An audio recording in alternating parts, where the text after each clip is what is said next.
Please, don't leave me here. The voice came from the dark just as Nia Holloway stepped off the estate road, and what she found under the beam of her flashlight made her blood turn cold. A man in a torn cashmere coat, wrists bound to a pine tree, breath shaking in the night air. She should have run. A black maid alone in the woods after midnight didn't get second chances, especially not near Whitmore land. But something in his eyes, fear, real fear, held her there. Her fingers trembled as she reached for the rope, the bark scraping her skin, the cold biting through her uniform.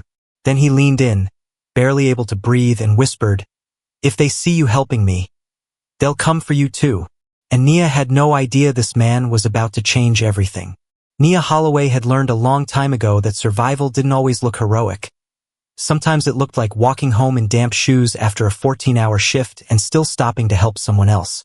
Her maid uniform still smelled faintly of bleach and lemon polish, the cheap fabric stiff where it had dried against her skin, and her fingertips were cracked from hot water and winter air. In the pocket of her coat was a folded pharmacy receipt she hadn't been able to pay yet. Her mother's blood pressure pills would have to wait until Friday. She hated that more than she hated being tired. But even now, with midnight cold pressing through the trees and fear prickling at the back of her neck, she couldn't ignore a human voice begging not to be left behind. That was the thing about Nia. Life had taken plenty from her, but it had never managed to make her cruel. She crouched lower, her knees sinking into wet leaves, and worked at the rope with numb fingers, glancing over her shoulder every few seconds. The woods were too quiet. Not peaceful quiet, but the kind that listened back. Somewhere in the distance, a branch snapped. Her pulse jumped. The man winced as she loosened one knot, his breathing ragged, expensive cologne mixing strangely with pine and dirt. Up close, he didn't look powerful anymore. No cameras, no polished boardroom smile, no security team. Just a man shivering in the dark, helpless in a way rich people rarely had to be. Nia noticed the watch first, heavy, silver, worth more than her car had been before the transmission gave out. Then the shoes, ruined now with mud. Then the face, even bruised by exhaustion and shadow. She knew it. Grant Whitmore, the billionaire whose name sat on the front gate she passed every night. The man whose companies owned half the county, and had recently cut cleaning staff hours without warning. Her jaw tightened for half a second. She thought of her landlord's voicemail, her mother pretending not to feel dizzy so Nia wouldn't worry. The ramen cups lined up in her kitchen cabinet like a joke no one was laughing at. She could have walked away. Maybe she should have. Maybe some people got exactly the kind of mercy they gave. But then Grant's eyes met hers again. Not as a billionaire, not as a headline, but as someone terrified of dying alone where no one would hear him. And Nia knew something the world often forgot. Dignity doesn't come from money, and neither does mercy. She pulled the final knot loose, and just as his weight collapsed hard against her shoulder, two white headlights swept across the trees. Even half-conscious, Grant Whitmore carried the cold gravity of a man the world had always made room for. Nia had seen his face before on the mounted TVs above the staff break room, standing in tailored navy suits under chandelier light, shaking hands with senators, cutting ribbons in front of hospitals his company had donated to for the cameras. He was the kind of man who lived behind gates, behind tinted glass, behind assistants who smiled for him and security guards who never learned the names of the women scrubbing his floors. The Whitmore estate sat on the edge of town like its own private country. Stone walls, black iron fencing, windows that glowed warm while people like Nia walked past in the cold, pretending not to look. Inside, everything smelled like cedar and money. Even the silence there felt expensive. Staff were expected to move quietly, speak less, and disappear completely when guests arrived. Use the service hall, the house manager always reminded them, not unkindly, but not kindly either. There was a right staircase and a wrong staircase, a right door and a wrong door, a right way to exist if you were poor, and it mostly involved being invisible. Nia knew that world well. She'd polished the same marble floors Grant's shoes had crossed after million-dollar dinners. She'd changed linen in guest rooms where people left half-finished champagne beside untouched fruit plates. She'd once stood outside the ballroom doors while a charity gala inside raised enough money in one night to cover every medical bill her mother had ever hidden in a kitchen drawer. And still, no one looked at the women carrying trays, vacuuming rugs, or wiping fingerprints off crystal like they belonged to the same species. Grant had never spoken directly to her, not once. Men like him didn't need to be openly cruel to make you feel small. Distance did the job just fine. A clipped nod to management. A decision made in a boardroom. A budget cut that landed in someone else's rent money. That was power. Not loud, not messy, just clean enough to feel legal. And now that same man was stumbling beside her in the woods. His arm heavy across her shoulders, breath uneven against the side of her face. His coat was soaked. His polished image stripped down to mud, rope burns, and silence. For the first time in his life, maybe he had no title that could save him. No gate, no money, no last name strong enough to stop the dark. Just Nia, the woman his world would have walked past without seeing. She tightened her grip under his arm and kept moving, her sneakers sliding in the wet leaves, the beam of her flashlight shaking in front of them. Somewhere behind the trees, an engine idled low, and then a second one joined it. Nia didn't think. She just moved. The second those headlights swept across the trees, she dropped her flashlight beam, tightened her grip under Grant Whitmore's arm, and dragged him off the trail into a thicket of pine and dead brush so dense it scratched her cheeks and snagged her sleeves. His shoes caught on roots. His weight nearly took them both down. "Keep your feet under you," she whispered, breathless. More command than comfort now. He was trying, but whatever had happened to him had left him weak, pale, and barely steady. Behind them, car doors slammed. Male voices carried through the cold, sharp and irritated, close enough now to make the air feel thin. Nia crouched lower and pulled Grant down with her behind the trunk of a fallen oak slick with rain. The bark pressed damp against her palms. Her lungs burned. She could hear one of the men laughing. Too relaxed, too sure. That was the worst part. They sounded like men who believed the night belonged to them. "He couldn't have gone far," one voice said. Another answered, "Search the ridge first." Nia's pulse pounded so hard she could feel it in her jaw. She should have called 911. That would have been the smart thing. But her phone had died an hour ago, and the nearest road was too far if they got spotted now. Besides, even if she reached someone, what exactly would she say? That a black maid walking home after midnight had found one of the richest white men in the state tied to a tree in the woods behind his own estate? She already knew how stories like that sounded when they left poor people's mouths. Suspicious, inconvenient, easy to doubt. Grant shifted beside her, and she caught his shoulder before it knocked against the fallen trunk. His breath hitched, and for a second she thought he might pass out. "Stay with me," she whispered. His eyes flicked toward her, dazed but alert enough to understand. Somewhere to the left, a flashlight beam sliced through the branches. Too close. Nia scanned the darkness and saw it. A maintenance shed about 40 yards downhill, barely visible through the trees, the rusted roof glinting faintly under moonlight. Estate property. Old groundskeeping equipment, maybe a landline if they were lucky. Maybe a lock if they weren't. Either way, it was better than freezing behind a tree until sunrise while armed strangers circled the woods. "Can you walk?" she asked. Grant swallowed hard and gave the smallest nod. It wasn't confidence. It was desperation. Nia exhaled once, low and steady, then slid out from cover and pulled him up with her. Every instinct in her body screamed that this was a mistake. If anyone from the estate saw her sneaking the owner of Whitmore holdings across private property in the middle of the night, she wouldn't get a chance to explain. She'd lose her job before dawn. Maybe worse. The house manager would call it trespassing. Security would call it interference. Men like Grant had legal teams that could make the truth sound ridiculous if they needed to. And if the men in the woods caught them first. She didn't let herself finish that thought. She just moved faster. Wet branches whipped at her face as she half led, half carried him downhill. His expensive coat dragged against the mud. Her sneakers slipped twice, and both times she caught herself with one hand while holding him up with the other. The maintenance shed grew larger through the dark, peeling green paint, one broken window, a chain hanging from the side door. Nia yanked the handle. Locked, of course. Back, she whispered. Grant leaned against the wall, jaw tight, trying not to collapse. She looked around once, found a heavy landscaping rock half buried in wet grass, and gripped it with both hands. Her fingers were numb. Her shoulders screamed. She hesitated for half a second. Not because she was afraid of breaking a lock on Whitmore property, but because some stubborn, exhausted part of her still knew what poor people got called when they touched things that belonged to the rich. Then she heard footsteps crashing through brush somewhere behind them, and hesitation died right there. She swung hard. The chain snapped loose on the second hit. The sound cracked through the trees like a gunshot. Nia shoved the door open, pushed Grant inside, and stepped in after him just as a flashlight beam swept across the shed wall.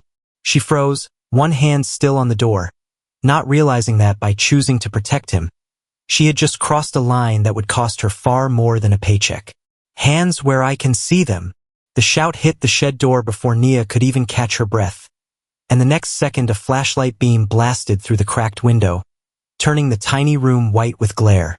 Grant swayed beside the workbench, one hand braced against rusted metal, his breathing shallow, his face gray under the fluorescent spill from outside. Nia stepped in front of him without thinking. The shed smelled like gasoline, wet wood, and old fertilizer. Her heart was pounding so hard it made her fingertips shake. Please, she called through the door, voice tight but steady. He needs help. The door jerked open so violently it slammed against the inside wall. 2 estate security men filled the frame first, dark jackets, radios, flashlights, the kind of men trained to assess and restrain before they listened. Behind them came 3 others in expensive coats and polished boots. Men whose faces didn't belong in the woods at midnight. One of them, silver-haired and broad-shouldered, stopped cold when he saw Grant. Mr. Whitmore. Then his eyes snapped to Nia, and something in his expression changed instantly. Not relief, suspicion. Who is she? He demanded. Nia felt it before anyone even said it, the shift. The story rearranging itself around her in real time. Grant Whitmore, disheveled and injured, in a locked maintenance shed, and a black maid standing between him and the door. She could almost hear how it would sound by morning. Security turned to her. Step aside, ma'am. No, wait. Step aside. The command was colder this time. Grant tried to speak, but his voice came out rough and fractured. She helped me. One of the men in coats barely looked at him. He was too busy staring at Nia like she'd crawled out of the mud with bad intentions. I knew this was a setup, he muttered. Who lets staff wander the grounds after hours? Staff. Not woman. Not person. Staff. Like she was an object left in the wrong room. Nia straightened, shoulders tight, the sting of it hot in her chest even through the cold. I found him tied to a tree, she said. He was alone. I cut him loose and brought him here. One of the security guards gave a short, humorless laugh. You expect us to believe you just happened to find Mr. Whitmore in the woods? That's exactly what happened. Then why was the shed chain broken? Another man snapped. Why are you inside private property with him? Nia opened her mouth, then closed it, because she had no answer they were willing to hear. Because poor people always sounded guilty once. Rich people started asking questions. Because fear made truth look messy. The silver-haired man stepped closer, his cologne sharp and expensive even over the smell of rain. Nia recognized him now. Victor Dane, Grant's chief of operations, a man who'd once walked past 3 housekeepers crying in the laundry hall after layoffs and never even slowed down. Mr. Whitmore was in the middle of a high-stakes acquisition this week, Victor said coolly, like he was laying out facts for a jury. There are plenty of people who would benefit from getting close to him right now. His eyes dragged over Nia's damp uniform, her mud-streaked sneakers, the broken chain at her feet, including desperate ones. The humiliation hit harder than the cold. Not loud, not dramatic, just clean and precise, like a knife wrapped in velvet. Nia could feel all of them looking at her now. Security executives, men who would have accepted her coffee tray without ever seeing her face, suddenly studying her like a threat. Her cheeks burned. Her palms were still scraped from the rope. Her shoulder ached from carrying Grant downhill. And somehow she was the one being measured for blame. "She's not lying," Grant rasped, forcing himself upright. But Victor cut in instantly. "Sir, you're disoriented," I said. Grant's voice broke off in a cough, and one of the guards moved to steady him. Victor used the interruption like a weapon. "Get medical on the way. And call county deputies." Nia's stomach dropped. Deputies. Of course. This had moved past embarrassment now. Past job loss. Once law enforcement stepped onto Whitmore property, she'd become paperwork before she became human. "You're making a mistake," she said, and hated how small her voice sounded against all that authority. Victor's mouth didn't move, but his contempt did. "No, MS?" He looked at her name tag, damp and crooked on her coat. "Holloway." The mistake was allowing someone from housekeeping unrestricted access to estate grounds. Housekeeping. The word landed harder than an insult because of how calmly he said it. As if her class explained everything. As if poverty itself were suspicious. Nia swallowed the heat rising in her throat. "I was walking home. Through private woods? It's the fastest route to the bus road. Convenient." One of the other men, young, polished, probably legal, tilted his head and asked the question they all wanted answered. "Did anyone pay you to be here tonight?" The room went still. Nia stared at him, stunned. "What? Money?" he said, like maybe she was too stupid to understand the word. "Did someone offer you money to get close to Mr. Whitmore?" For one horrible second, no one said anything. Not even Grant. Maybe he was too weak. Maybe he was shocked. Maybe rich men only understood injustice when it reached their own skin. Nia felt something inside her go painfully still. She had spent years swallowing things. Late rent notices, condescending smiles, the silent insult of entering through side doors while people she cleaned for spoke about hard-working Americans over imported wine. But this was different, because she had chosen to help. She had risked the one fragile thing keeping her life together. Her job, her mother's medication, the rent due in 5 days, because she thought a human life should matter more than fear. And now they were looking at her like she'd staged the whole thing for a check. Her voice, when it came, was quiet enough to cut. "If I wanted money," she said, "I would have left him there and minded my business. That's what people do when they stop seeing each other as human." Even security shifted at that. Victor's jaw hardened. "Watch your tone." "No," Nia said before fear could stop her. "You watch yours." The words were out before she could call them back, and the room changed instantly. Security straightened. The legal guy blinked. One of the men in coats actually looked offended, as if dignity from someone in her uniform felt like insubordination. Nia's pulse slammed in her ears. She had crossed another line now, and she knew it. This was how jobs vanished. How references disappeared. How women like her got labeled difficult, unstable, aggressive, anything but right. Victor stepped forward, voice low and icy. "You are in no position to speak to me that way." "She is," Grant said suddenly. Weak, rough, but unmistakable. Every head turned. Grant Whitmore was standing straighter now, one hand gripping the edge of the workbench, the other pressed against his ribs, eyes fixed not on Victor, but on Nia. There was something different in his face now. Not polished, not performative, just clear.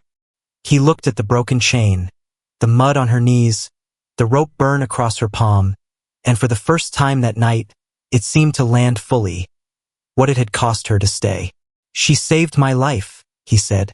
The words dropped into the shed like a stone into still water. No one moved. No one breathed.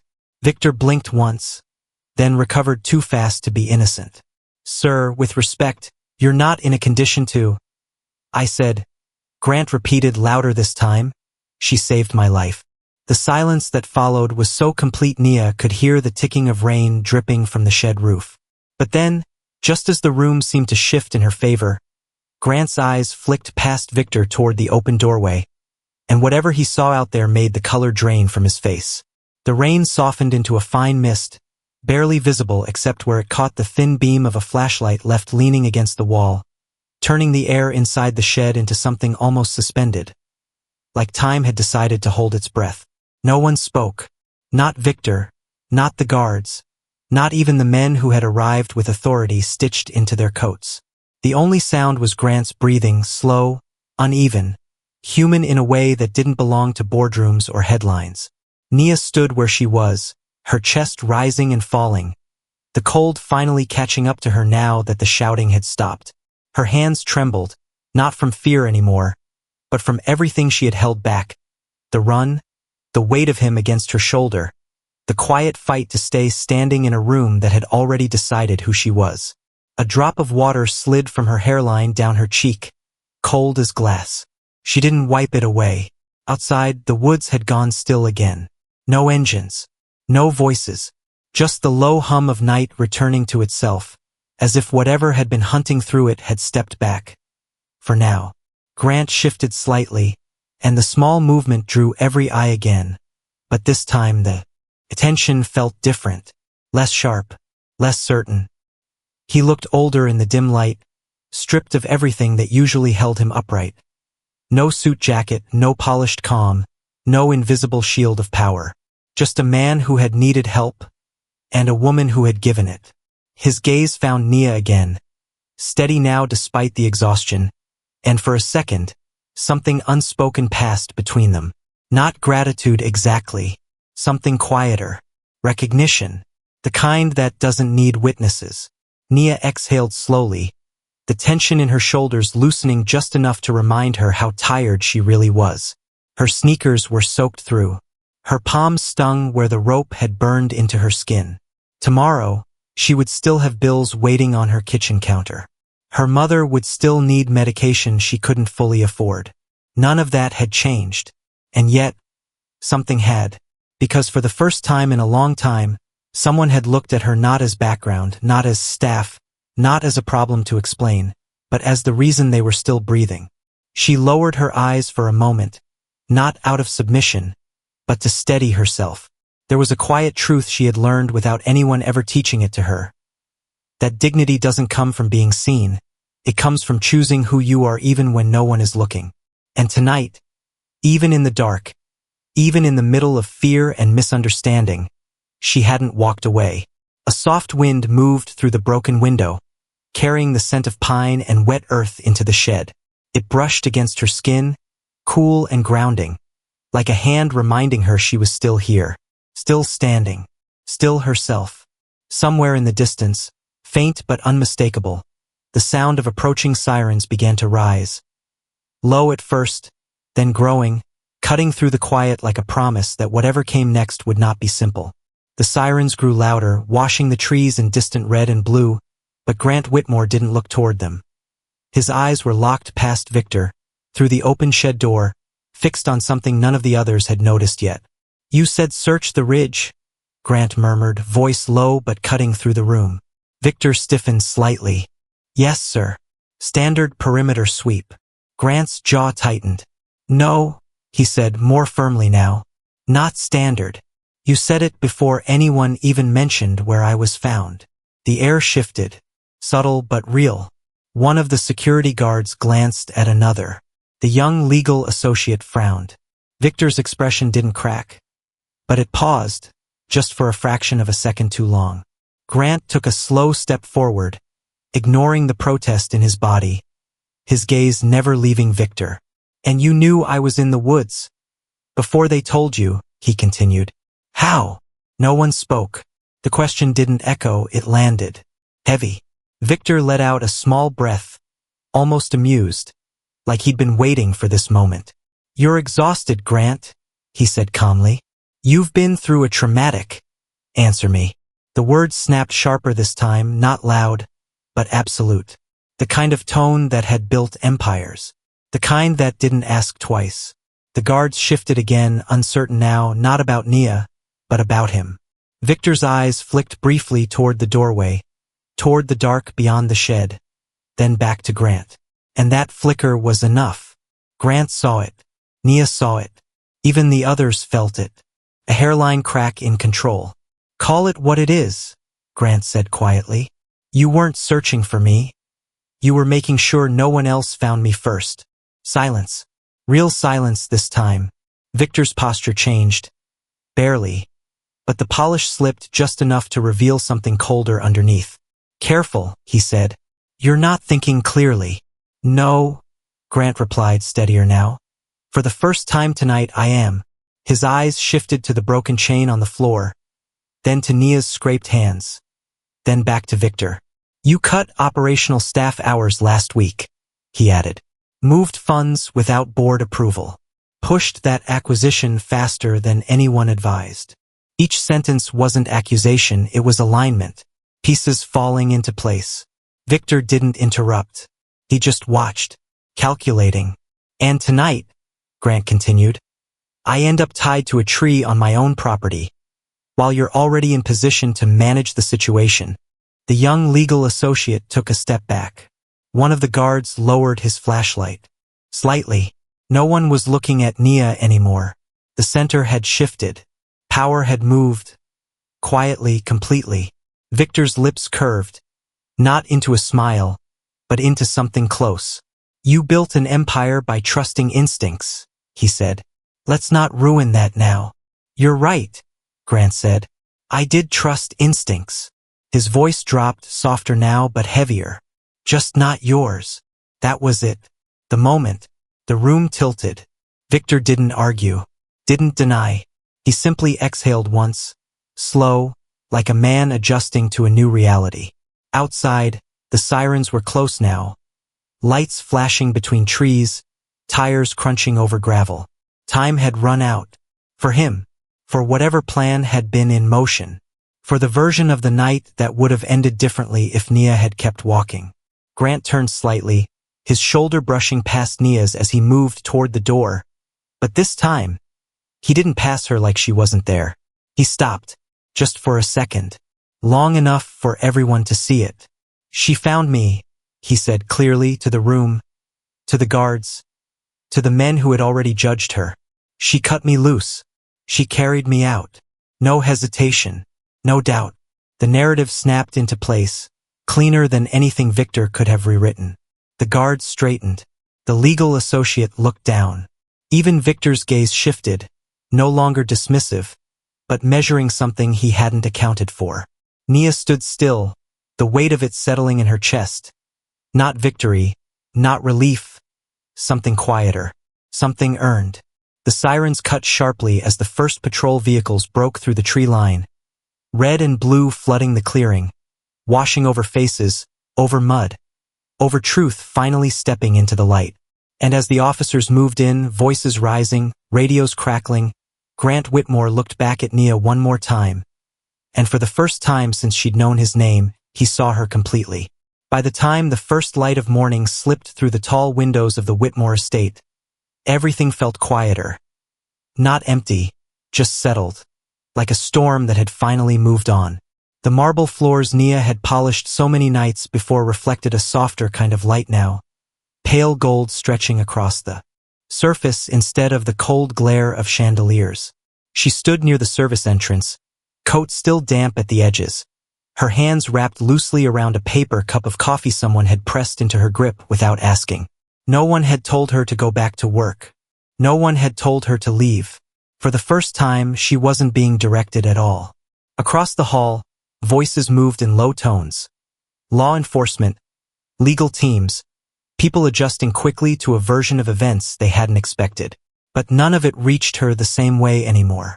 It felt distant, like it belonged to a world she had stepped into for one night, and might never fully belong to again. Footsteps approached, measured, familiar. Nia didn't turn right away. She didn't need to. She could feel the difference before she saw it. Grant Whitmore stopped a few feet behind her. Not too close, not distant either. Just enough space to be respectful.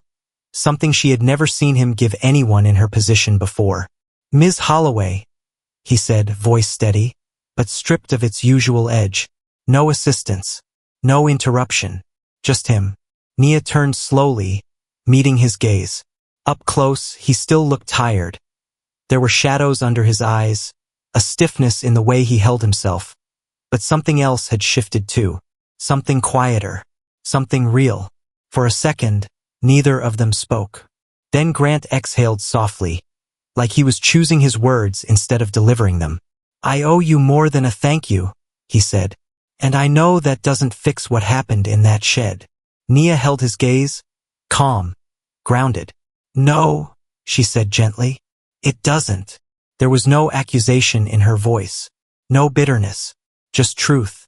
And somehow that landed heavier than anything else could have. Grant nodded once, accepting it. "You were treated like a suspect," he continued. "When you were the only reason I'm standing here." His jaw tightened slightly. "That doesn't sit right with me."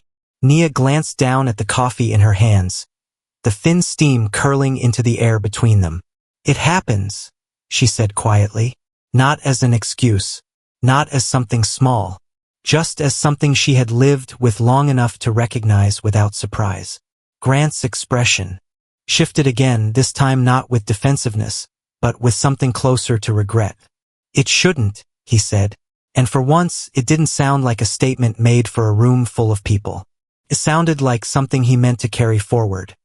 He reached into his coat, pulling out a folded envelope, then hesitated. Not because he doubted giving it, but because he understood what it might represent. "I had my team prepare something," he said. "It's not a reward. A start. Medical coverage for your mother. Full. And a position, if you want it, far from the service hall." He didn't step closer, didn't push it into her hands. He simply held it there, offering, not assuming. Nia looked at the envelope, then back at him. For a moment, the old instinct flickered. The weight of unpaid bills, the exhaustion of always choosing between what was needed and what felt right. But then it settled. She shifted her grip on the coffee. Steady. "I didn't help you for that," she said. Grant nodded immediately. "I know." No argument. No persuasion. Just acknowledgement. That, more than anything, made the space between them feel different. Nia reached out. Not to take the envelope right away, but to adjust it slightly in his hand. A small gesture, almost absent-minded. "If I take it," she said softly, "it's because you mean it. Not because you feel like you owe me." Grant met her eyes, steady. "I do." The answer came without hesitation. That was enough. Nia took the envelope then, holding it lightly, not like something that defined her, but like something she could choose what to do with. She gave a small nod. Not a bow, not submission, just acknowledgement between equals. And when she turned to leave, walking past the same polished floors she had once crossed unseen, there was no rush in her steps, no hesitation either, just quiet certainty. The kind that didn't need permission to exist. The next evening, Nia Holloway walked the same path home. But the woods didn't feel the same. The air was cool, clean after rain, and the last light of sunset slipped through the pine branches in long strips of gold. Her shoes still pressed softly into the damp earth, but this time her shoulders weren't folded inward. At the edge of the estate, the tall iron gate stood open for a moment as a black sedan rolled slowly past. Inside, Grant Whitmore sat by the window, one hand resting against the glass, his face turned toward the trees. He didn't wave. He didn't need to. Nia kept walking. Her coat moved gently in the evening wind, the folded envelope tucked inside the pocket near her heart. Behind her, the mansion lights came on one by one, warm against the darkening sky. Ahead of her, the road stretched quiet and unremarkable. A bus stop, a corner store, a life still waiting. But somewhere between the fading light and the sound of her own footsteps, something had shifted forever. And for the first time in a very long time, she no longer looked like someone the world could overlook.